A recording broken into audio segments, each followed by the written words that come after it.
Здраво, јас сум Лили и добро дојавте во Детско каче. Најпрво ќе го започнеме со првачето Ета.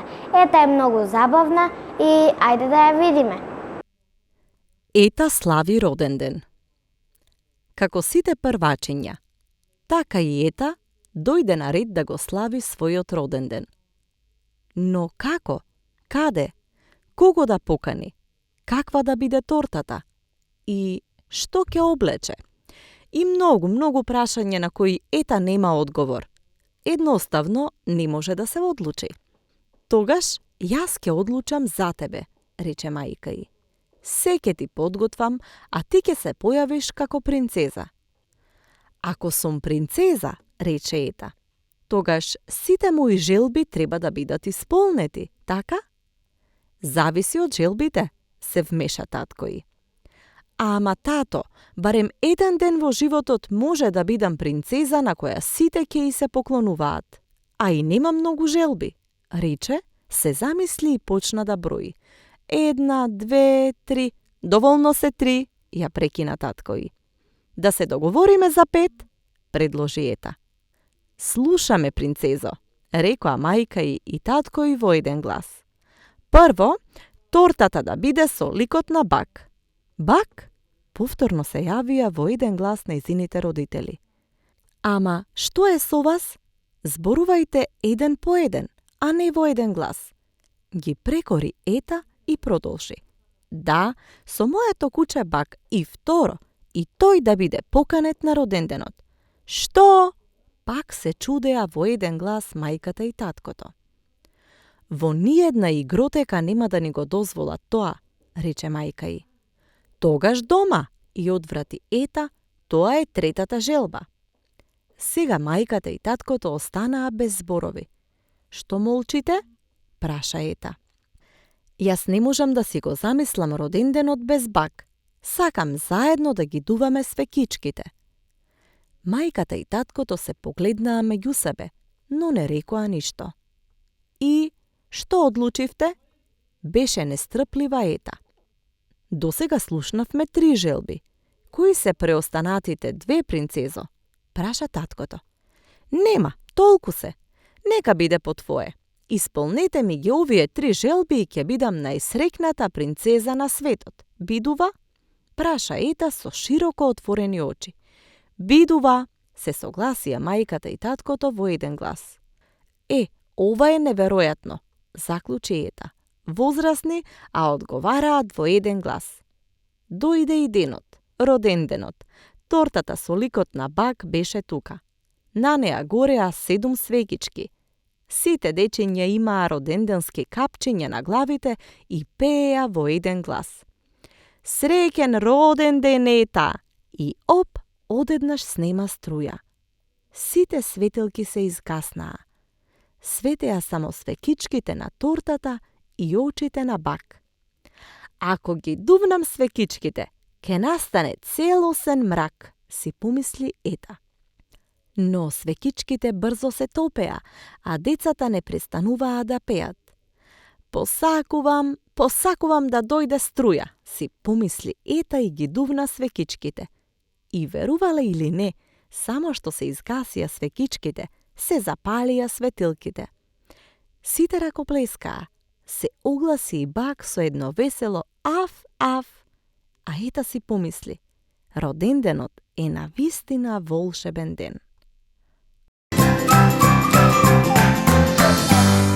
Сега ќе разговараме со писателката Ксенија. Таа ги пишува расказите за Ета. Здраво, Ксенија, и добре дојде во Детско каче. Може ли да ни кажеш нешто за Ета? Првачето Ета, кое што навистина постигна една голема популарност меѓу читателите од прво одделение, одеше како рубрика во списанието Росица во минатата учебна година. Како настана ликот сосема случајно, подготвувавме илустрации за првиот број за Росица и нацртавме еден лик кој што многу ми наликуваше на едно мое комшиче, соседче во соседниот двор, која што навистина се вика Евгенија и која што навистина сите ја вика Ета, односно она така си го даде името, бидејќи беше тешко да рече Евгенија, па кога ќе ја прашавме како се викаш, таа викаше Ета. И така сите ја завикавме Ета во малото, меѓутоа Ета е навистина многу блиска до оригиналниот лик, бидејќи станува збор за едно темпераментно, умно, досетливо девојче, кое ми е секој ден пред очите. Значи, директната инспирација дојде токму од Евгенија, од соседниот двор, а приказните понатаму почнаа сами да се плетат согласно темите кои што беа предвидени со наставната програма за прво одделение. Бидејќи првачето Ета одеше како рубрика цела година, знаете вие дека списанијата за деца Росица, Другарче и Развигор се подготуваат согласно наставните програми, затоа што имаат за цел да им помогнат на децата низ приказна да го осознаат светот или наставните цели и програми кои што им се зацртани во редовното образование, така да со Ета ги обработувавме темите кои што навистина беа теми кај првачињата во таа учебна година. На мене многу ми се допаѓа Ета. Многу е забавна. А на тебе во Ета што ти се допаѓа? Така е. Идејата во целокупното мое творештво, идејата е да има еден забавен момент, да има момент на хумор, да има момент на динамика. Значи, мене ми е многу битно, не само кај себе кога пишувам, него и со сите автори кои што соработувам, бидејќи станува збор за мали деца. Значи, мораме ние и во поезијата и во прозата да внимаваме да има динамика, да има хронологија во наставите, да биде интересно, да биде неочекуван крајот, нели да има повет, расплет и некој крај кој што навистина некош јас самата не го очекувам како ќе се случи, бидејќи сите ние кои што пишуваме живееме со своите ликови, сите ние кои што пишуваме сме инспирирани од ликови кои што нас не обкружуваат или ликови кои што биле во нашето детство па сега повторно ни се навраќаат.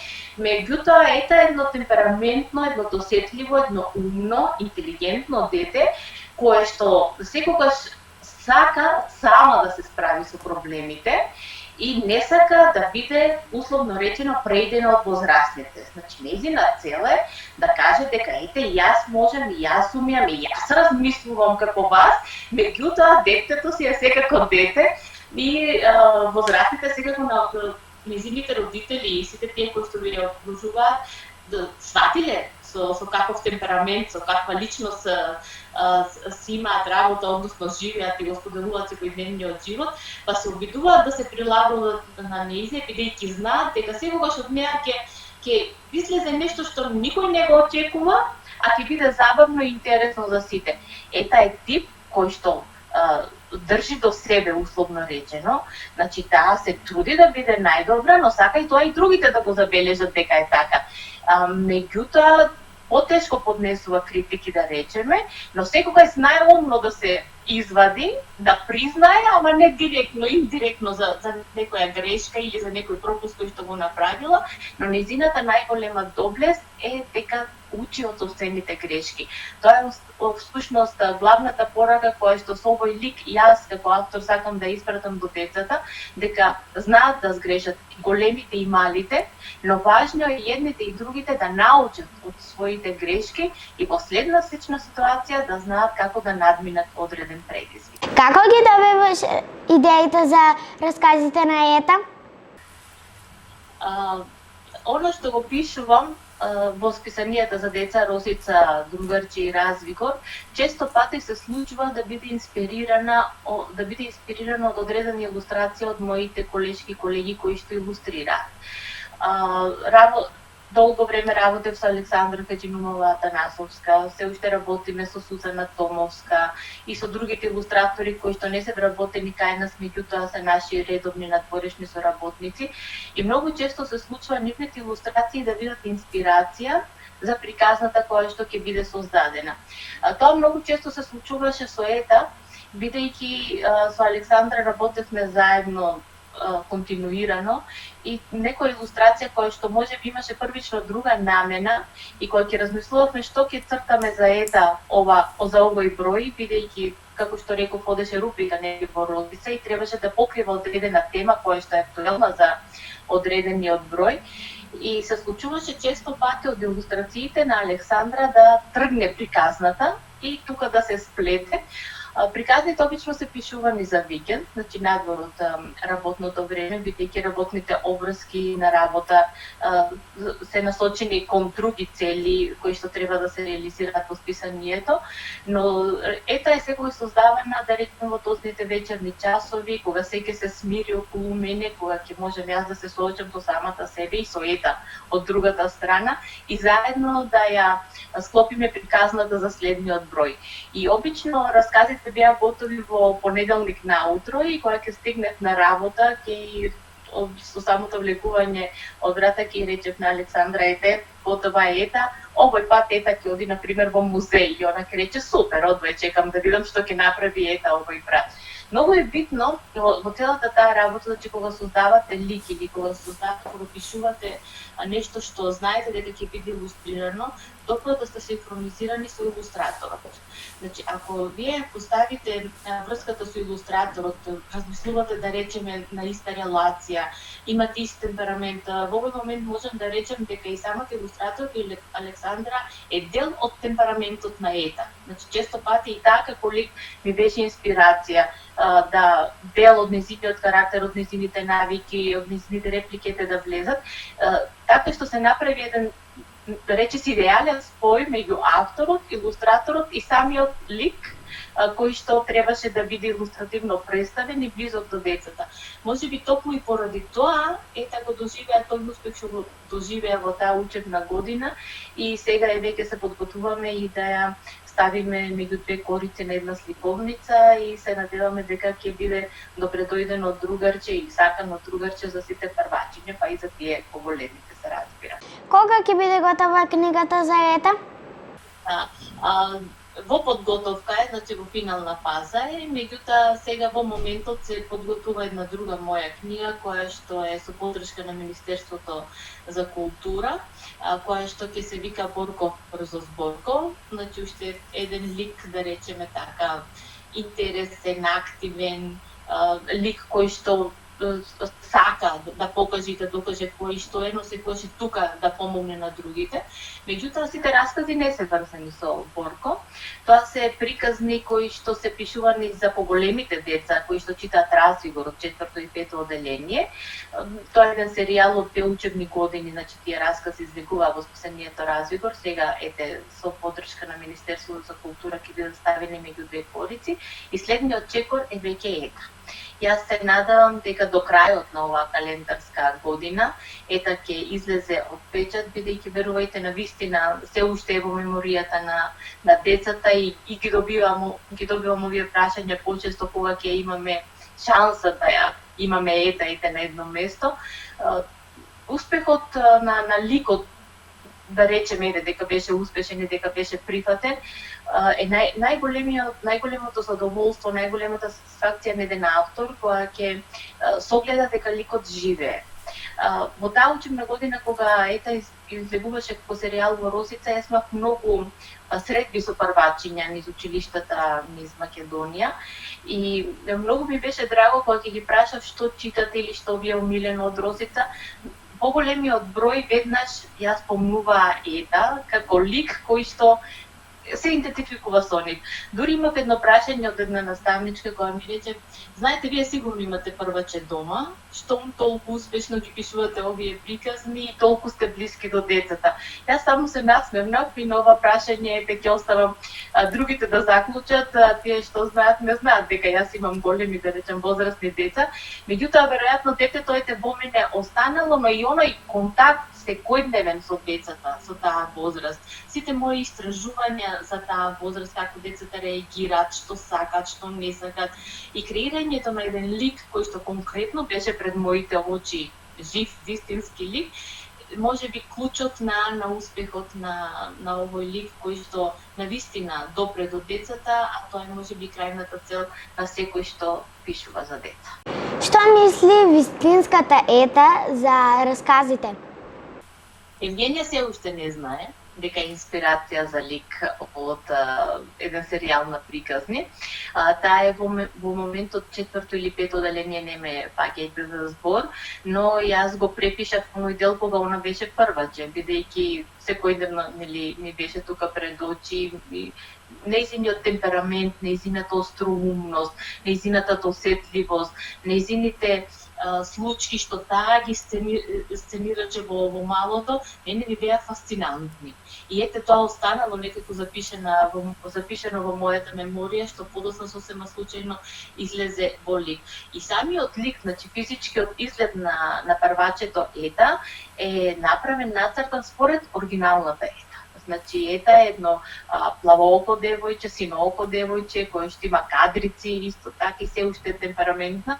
И цело лето ја гледав како скока на тромболината во нејзиниот двор и како на сите ги распоредува кој како ќе прави, што ќе прави, така натаму. Значи, оној темперамент, оној карактер на Ета, само ми го потврди она што ете јас го оставив во ликот. Идејата ми е кога ќе излезе нели сликовницата да и го кажам тоа на Ета и да ја поканам и не и за да и биде едно изненадување, дека била инспирација и да ја поканам ете на промоцијата да сите видат која е уствари директната инспирација за Ета, а многу ќе ме интересира нејзиното мислење кога ќе ги прочита расказите инспирирани токму од нејзиниот темперамент. Одиме во музеј. Првачето Евгенија, или Ета, како што ја викаат сите, денес цел ден е тивка.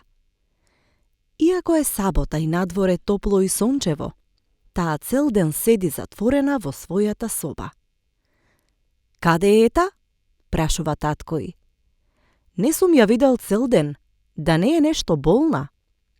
Не е, одговори мајка ѝ, но сигурно нешто ја мачи, Ама се обидува сама да го реши проблемот. Ги прекина сите сестра и кате влегувајќи во дневната соба. Не сака да бара помош. Навистина? Зошто не сум зачуден? Се прашува наглас таткој. А што е проблемот? Се загрижи мајка ѝ.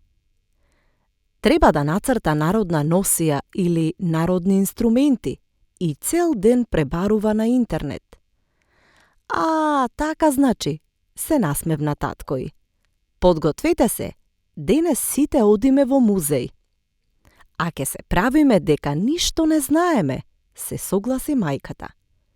Кате, ти доаѓаш со нас? Зошто пак да не, се согласи Кате. Запознај го минатото, за да ја градиш иднината. Така вели наставникот по историја. Таткото тропна, па влезе во собата на Ета. Подготви се, време е за прошетка во сабота. Одете, му врати Ета. За мене нема ни сабота, ни недела, има само многу домашна работа, рече. Ние ќе одиме во музеј денес, така одлучивме. Каде? Праша Ета кревајќи ја главата. Во музеј? Да, знаеш што е музеј, нели? Како не знам, па тоа ми е домашната работа, рече и се замисли. Навистина, па ајде тогаш со нас, заедно ќе ја напишеме, се насмевна таткој. А како тоа вие одлучивте да одите во музеј? Праша како да не го слушаше татка си што зборува.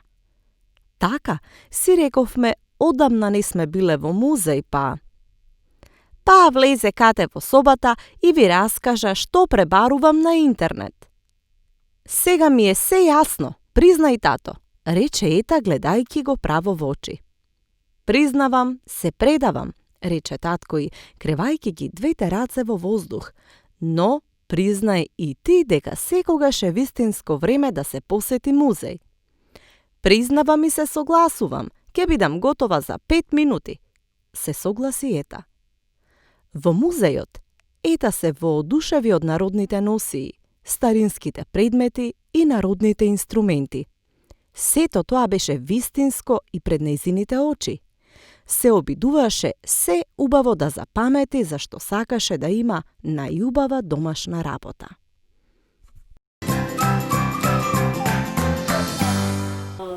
Да речеме дека во раните училишни денови, некаде во второ, трето одделение, кога сме сосема описменети, кога веќе се обидуваме да ги направиме првите чекори, добиваме домашна задача нели, да напишеме песничка или состав. И се сеќавам на својата прва песничка која што ја напишав во второ оделение, без ничија помош. Имав мајка учителка, наставничка сега, која што беше доста критизерски расположена, затоа знаете колку е благослов да бидете дете на наставник, толку е и клетва на некој начин, затоа што кога имате мајка учителка, таа бара од вас вие да бидете најдобри, нели, да на некој начин да ја оправдате нејзината професија и нејзината професионалност, но јас исто така бев дете кое што не сакаше многу да му помагаат и кое што сакаше само да си ги средува работите, а дома имав уште една учителка која што секогаш ме проверува, че често пати не ми кажува што имав домашно, само се ги сработував домашните, за да не имам учителки кои што ќе ме проверат колку добро сум ја вршила домашната работа. Така да првите тие стихови, првите тие раскази беа напишани во таа рана училишна возраст. Подозна веќе следува конкурси литературни, нели, кои што отсекогаш ги имало за децата. Бев препознаен од наставничката Ходита Поцкова, која што ми предаваше македонски јазик во моето основно училиште Сандо Масев во Струмица. Учествував на доста конкурси, освојував награди. Во гимназија ми предаваше професор Елка Терзиева, ќе се сетат многу генерации на неизе, беше еден извореден професор кој што мотивира на вистина во правата смисла на зборот. И тука пишував доста и освојував награди и можеби тоа беше она само препознавање. Меѓутоа мене повеќе ме влечеше новинарството, морам да признам. И уште од често од седмо оделение работев во Радио Струмица како дете новинар.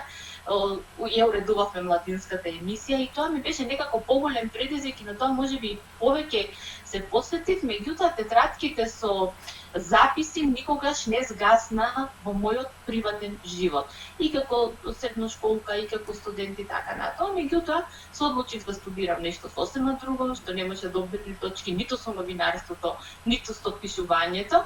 Меѓутоа, знаете како викат, судбината кај да сте, ќе ве стигне, значи она што ви е предодредено, нели условно речено, ќе си го најде својот пат до вас.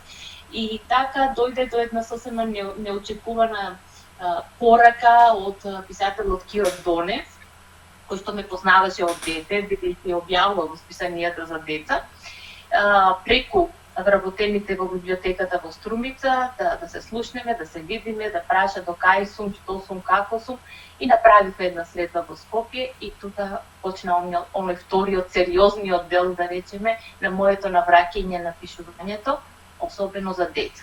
Никогаш не сум мислела дека ќе пишувам за деца, но тоа беше она што Киро Донев го препозна и тој беше, него сум му благодарна што ми даде предизвик да работам и да пишувам за децата и кога ќе ми дадеше задача за некој број да напишам нешто и кога во тоа време немаше компјутери, работевме на машини за пишување и кога ќе му го однесат листот хартија со тоа што сум го напишала. Тој беше во канцеларија со писателот Рајко Јовчевски, кој што во тоа време беше уредник на Другарче, Киро Донев беше на развивор и ќе го прочиташе и ќе речеше: Рајко, готово, нас веќе не истекува гаранцијата, ете доаѓаат нови имиња. Тоа се убави спомени, тоа се убави доживувања, меѓутоа пак ќе речем, она што ме врати кон новинарството, кон уредништвото, кон пишувањето за деца, е секако му го должам на Киро Донев и на големата поддршка на целата редакција во Детска радост, и на писателот Рајко Јовчевски, на писателот Горјан Петревски, на писателот Ванчо Полазаревски. Сите тие беа моја поддршка и Стојан Таракуса секако, како во новинарството за деца, бидејќи списанијата сте новинар, но некако поинаков новинар, значи им се обраќате на децата, морате да внимавате како тоа ќе го направите за да тоа допредне ви до децата. Многу научив од нив, многу сум им благодарна и сега ете како се сврте тркалото, јас сум нивен уредник на сите нив, тие се мои соработници, ми е драго што е така и се радувам што ете во последно време на македонската сцена на литературата за деца се јавуваат и нови имиња кои што ветуваат и се надевам дека еден простор кој што беше запоставен во литературата за деца сега ќе се пополни со квалитетни, млади, талентирани автори кои што ќе имат што да му понудат на современото дете. Вие сте уредничка на Росица. Што да ја очекуваме оваа година? Така, оваа учебна година заврши на сосема поинаков начин и почнува на еден начин на кој што не сме навикнале досега. Она што го направив јас како уредник уште на почетокот на пандемијата, значи Росица веќе беше онлайн достапна. Facebook страницата на Росица, која што и претходно постоеше, меѓутоа овој пат беше целосно активирана и се споделува многу содржини од Росица со цел да им се помогне и на наставниците и на учениците успешно да ја завршат таа пандемска учебна година. Меѓутоа, она на кое што особено се посветив е создавање на аудиовизуелни материјали, кои што ќе им бидат корисни на децата и во училишни и во домашни услови. Имајќи во предвид дека дел од децата се уште ќе ја реализираат наставната програма онлайн, таквите материјали им се навистина многу потребни и употребливи, секако имајќи во предвид технологијата со која што децата ракуваат денеска повеќе можеби од се друго.